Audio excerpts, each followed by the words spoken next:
सभी किसान लोगों का, सभी विद्यार्थियों का हमारे YouTube चैनल एटिक27 में आप सभी का स्वागत है। आज हम चर्चा करेंगे प्रधानमंत्री किसान सम्मान निधि योजना के बारे में। जो किसान सम्मान निधि योजना है भारत केंद्र सरकार की बहुत बड़ी योजना है। वित्त के हिसाब से ये भारत की नहीं पूरे विश्व की सबसे बड़ी योजना है। और जो हमने प्रधानमंत्री फसल बीमा योजना पढ़ी है वो संख्या के हिसाब से सबसे बड़ी योजना है। जो संख्या के हिसाब से सबसे बड़ी योजना के बारे में अगर आपसे पूछा जाए तो वो है प्रधानमंत्री फसल बीमा योजना। अगर वित्त के हिसाब से सबसे बड़ी योजना पूछी जाए तो वह है हमारी प्रधानमंत्री किसान सम्मान निधि योजना। आज हम किसान सम्मान निधि योजना के बारे में विस्तार से जानने की कोशिश करेंगे। इस किसान सम्मान निधि योजना की शुरुआत 24 फरवरी 2019 को की गई थी, जबकि इसे लागू 1 दिसंबर 2018 को किया गया था। इस योजना के अंतर्गत उन सभी किसानों को लिया गया था जो लघु श्रेणी और सीमांत किसानों की क्राइटेरिया के अंतर्गत आते हैं। लघु किसान वह किसान होते हैं जो 1 से 2 हेक्टेयर जिनके पास जमीन होती है वो लघु किसान होते हैं, और जिनके पास 1 हेक्टेयर से कम जमीन होती है वो सीमांत किसान होते हैं।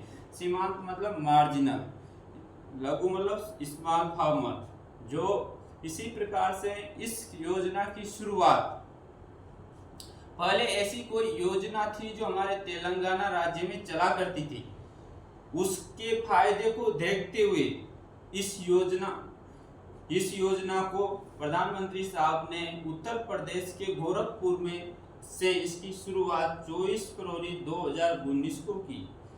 इस योजना में किसान को 6,000 रुपये दिए जाते हैं पर ईयर 3 इंस्टॉलमेंट के हिसाब से 2,000 की इंस्टॉलमेंट दी जाती है। अभी अगर वर्तमान समय की बात की जाए तो हमारे जो मुख्यमंत्री किसान सम्मान निधि योजना है उसमें प्लस 1,000 करके इसके 9,000 कर दिए गए हैं। तो हम जब मुख्यमंत्री किसान सम्मान निधि योजना पढ़ेंगे उसमें इस बात की चर्चा करेंगे। ये योजना हमारे कृषि और किसान कल्याण मंत्रालय के अधीन आती है ना। इस योजना की सबसे बड़ी विशेषता ये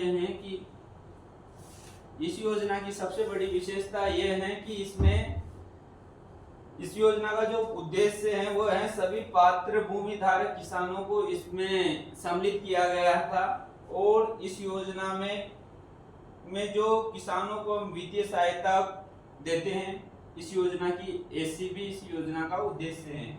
इस योजना का उद्देश्य है कृषि का आधुनिकीकरण करना। देखो, अगर योजना का उद्देश्य, इसका प्रमुख उद्देश्य हम समझते हैं कि भूमिधारक किसानों को आय सहायता किस लिए दी जाती थी कि किसान की कभी कभी स्थिति ऐसी हो जाती है कि वो अच्छा बीज नहीं खरीद पाता था, अच्छी दवाइयाँ नहीं खरीद पाता था, इसलिए उसको वित्तीय सहायता देते हुए उसका उद्देश्य कृषि का आधुनिकीकरण करना था। तो ताकि वो अच्छा बीज खरीदे, अच्छी दवाइयाँ खरीदे और कृषि में को आधुनिक बनाए। किसानों की वित्तीय सहायता मतलब किसान की बहुत सारा आज आधुनिक कृषि में बहुत ज्यादा खर्च आ जाता है तो उनकी वित्तीय सहायता हो जाती है इस प्रकार से कुछ अनुदान देने से। अगर किसान चाहे कि हम इस योजना से जुड़े हुए नहीं है तो हम इससे किस प्रकार से जुड़े, आपको ई मित्र में जाना है। ई मित्र में या खुद भी फॉर्म भर सकते हो अगर कोई भरना जानता है। इसकी ऑफिशियल वेबसाइट भी हमने यहाँ पर दे रखी है, https://pmkisan.gov.in। ये इसकी वेबसाइट है। इस वेबसाइट पे जाकर इसके लिए पात्रता के लिए आपको सत्यापन है तो आवश्यक दस्तावेज के रूप में नागरिक प्रमाण पत्र यानी मूल निवास होना चाहिए आपके पास, भूमि स्वामित्व के कागजात मतलब नकल ये होनी चाहिए आपके पास, आधार कार्ड जानते हो आप, भूमि की वो जो आपकी पासबुक है वो लेकर जानी है ना। एक मोबाइल नंबर जो इससे जुड़े हुए हैं वो भी नंबर भी याद होनी चाहिए आपको। इस प्रकार से आपको ये योजनाएं आपकी कंप्लीट होती हैं। ये योजनाएं आप विद्यार्थियों के लिए भी लाभकारी रहेगी, ट्यूशन परीक्षा की दृष्टि से किसानों को फॉर्म भरने की और जानकारी के हिसाब से ये लाभकारी रहेगी। तो आप सभी इस योजना का लाभ उठाना। आप सभी को धन्यवाद। मैं चाहूँगा कि ये आपके लिए ये वीडियो लाभकारी रहे। Thank you.